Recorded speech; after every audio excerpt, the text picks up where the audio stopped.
Very good morning. So last lecture we discussed about different types of culture method.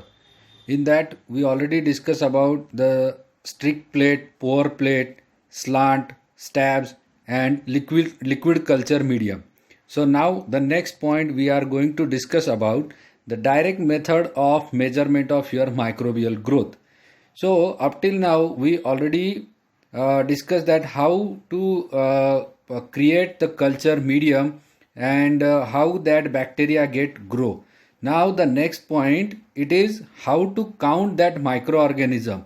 Already we are going to prepare that colonies of different types of microbial microbes, and now we are going to find out the microbial growth, how to count that microbial growth or how to measure that microbial growth. So there are different types of method for the measurement of that microbial growth. Okay, let's see. So the first method it is called as it is plate count. First method it is called as a plate count. So most frequently it is used for the measurement of bacterial population. So first one method it is called as a plate count method, and very frequently it is used. And how we are going to prepare that plate count and how we are going to identify the number, let me see. So first it is inoculate the plate with the sample and count the number of colonies. Means we are going to inoculate that bacterial sample into the solution of your culture media, and after that we are going to find out the number of colonies from your bacteria. Then it is assumption. Assumption is how each colony originated from the single bacterial cell, but obvious each colony it is developed by your single bacterial cell. Then original inoculum it is homogeneous, means whenever we are adding that inoculum it get homogeneously mixture with your culture medium and no cell aggregation are present. We are uniformly mix that bacterial sample into that culture medium, so no cell get aggregated at one place. Okay, so this is our assumption. So advantage it is to measure the viable cell, means those cell are developed, they are only observable. Then there are also few disadvantage of that plate method. It take 24 hours or more for visible colonies to prepare. Means a disadvantage is that minimum 24 hours are required for the development of that colonies by your single bacterial cell. So that is minimum time required for the development of those colonies by your microorganism. Then only count between 25 and 250 colonies are accurate. Means as we consider the pour plate, in that pour plate we can easily count the number or colonies, it is 25 to 250. If the colonies are more than that, then it is difficult to count. Then must perform the serial dilution to get the appropriate number and plate. Means consider if your microorganism they are forming number of colonies which is more than 250 colony in that plate. Means at that time if the microorganism are truly or very crowded in that petri plate, at that time we are not easily count that colonies. So at that time there is a one option, it is simply a serial dilution. Serial dilution it is one of the method by which we are going to separate out those colonies of microorganism. So what is mean by exactly serial dilution, let me see in this diagrammatic representation. So serial dilution are used with the plate count method to measure the number of bacteria. Now how we are going to do that serial dilution, let me see. First here in the first test tube we can easily observe the darkness of the color. So here means here the medium and your inoculum it is more. So the here it is dilution proportion it is 1:10, means 1 it is your organism and or inoculum, and 10 it is about your medium. So now we are going to dilute that sample, and here in that first one the proportion it is 1:10. Here we can observe in the in that plate the colonies are very crowded in this portion, so we can't easily identify or count those microorganisms. So our next target it is to make a dilution. So how we are going to make a dilution? From this sample we are again collect that 1 ml and we are added into that next sample which is already having which is perform the dilution, it is 1:100, means again we are going to dilute that sample. So same if we are inoculating into the Petri plate, means here we can compare that the crowded portion it is quite less as compared to your proportion 1:10. Then again we are going to collect that 1 ml sample and diluted, and it become 1:1000. And here we can easily observe that now few microorganism here we can easily counted, but still crowd portion it is there. Now again we are going to separate out 1 ml, and now the dilution it is 1:10,000. So here we can easily observe or we can easily counted the microorganism or growth of that microorganism, and still we required only few microorganism, and we have to identify the proper growth of that microorganism and count that microorganism. By this serial dilution it can be carried out. So here we can easily understand what is mean by that serial dilution, and by the serial dilution method we can easily know or we can easily count the growth of microorganism. Now here in this diagram we can identify how that gradual time increases the growth it is increases or not. Here in this presentation we can observe that immediately after 60 minutes we are adding that microbial sample into that Petri plate, but within 1 hour we doesn't observe a growth of microorganism.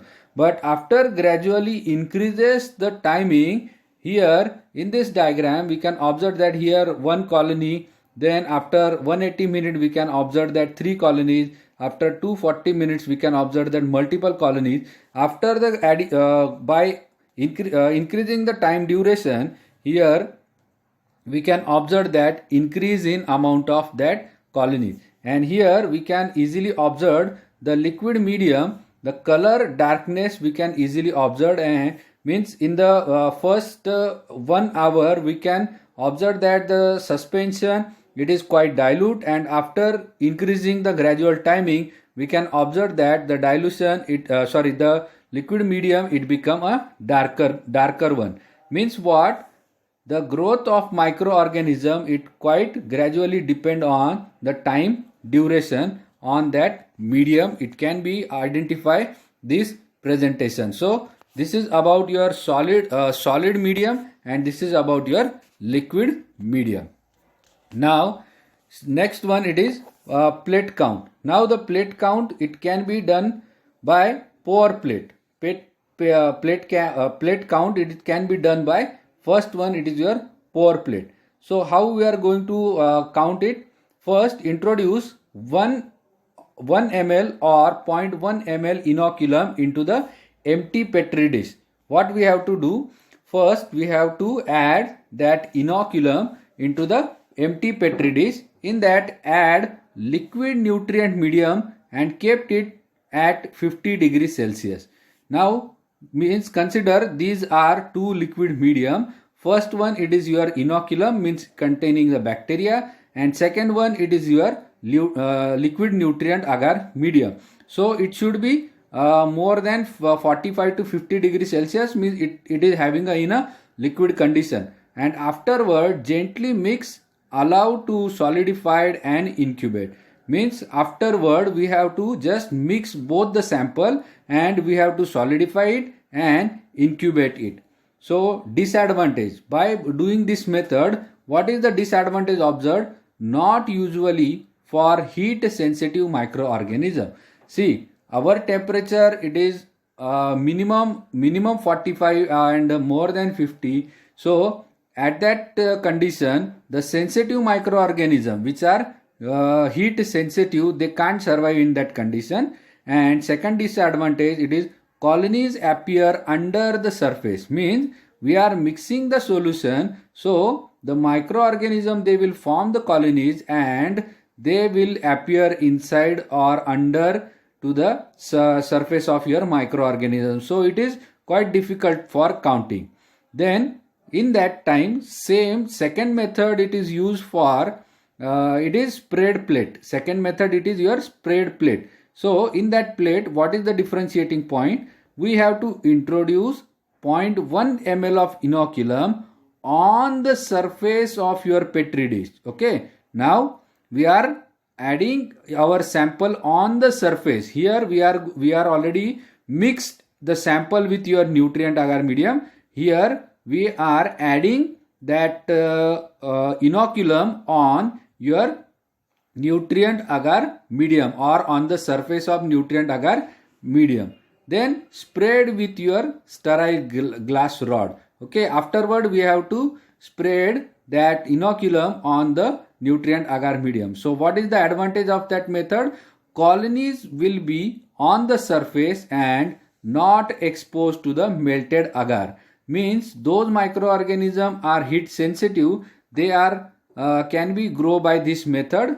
And second one, all the colonies will be formed on the surface of that nutrient agar medium. So here diagrammatically we can differentiate the point between your pour plate and your spread plate. Okay, so here we can observe that first one it is your inoculum. In the pour plate we are adding that inoculum. Afterward we are adding that nutrient agar medium. Then we are going to mix it, and here we can observe that colony form. But it can be difficult and the colonies will be formed inside the medium. And here pour a spread plate method, we can easily observe that in first one your it is medium, and afterward we are adding that inoculum. It is spread with your glass rod, and afterward on the surface we can easily observe that growth of microorganism. So these are the differentiating point between your pour plate and spread plate method. Now the next method it is filtration. We are considering the counting of the microorganism. So first we are observe that spread plate method. Here we can observe that the pour plate and spread plate method. Now we are going to identify or count the microorganism by your filtration method. So it is used to measure the small quantity of your bacteria. When your bacteria they are small in a number and available in a liquid form, at that time we are using that filtration method. Example, it is used for fecal bacteria in a tank or in a ocean water. Means the quantity of your liquid medium it is very high, and in that microorganisms are very small in amount. At that time we are using that filtration method. Then a large sample, it is approximately 100 ml or more than that, it is filtered to remain the bacteria. Now the huge amount of liquid material we can filtered, and after that filtration we are collect that bacterial sample. Then filter it is transfer into the petri dish. Means after filtration we are identifying or we are collected that bacteria, and those bacteria those are filtered, they are added on your petri dish and incubate and count that colonies. Okay, so incubate and count that colony as simple as that of your spread plate and pour plate method. Now the next counting method it is most probable number. Next method of counting it is most probable number, that is MPN. It is used mainly to measure the bacteria that will not grow on the solid medium. Now most probable number, this method it is used for those microorganisms they are not survive or not to grow on the solid medium. Means our medium it should be liquid. So the dilute a sample repetitively and inoculate several broth tube for each dilution point. Now what we are going to do, we are going to make a dilution of that microorganism. We are creating the number of separate repetitive dilution of that microorganism for identification of their growth, and count the number of positive tube in each set. Now in which after creating that number of test tube, we are just going to identify or count those test tube they are having growth of microorganism. Okay, so this is the method. It is called as most probable number. And next it is statistical method. It is to determine the 95% of probability that bacterial population fall within the certain range. Okay, so these are the method by which we are going to count. Then the next method, it is direct microscopic count. So direct microscopic count, now now we are pouring that microbial sample on a test tube, and on the test tube with the help of microscope we are going to count that microbial growth. So a specific volume of bacterial suspension, here we are creating that suspension, bacterial suspension. So a specific volume of bacterial suspension, it is approximately 0.01 ml. It is placed on the microscope slide with the special grid, So in the next slide we can observe that slide also. So stain is added to visualize the bacteria, but obvious, whenever we are going to observe that microorganism, we have to add the stain for better visualization. So cells are counted and multiplied by the factor to obtain the concentration. Okay, so this is the statistical calculation method by which we are going to count that microorganism. So advantage, no incubation time required. Okay, so this is one of the best advantage.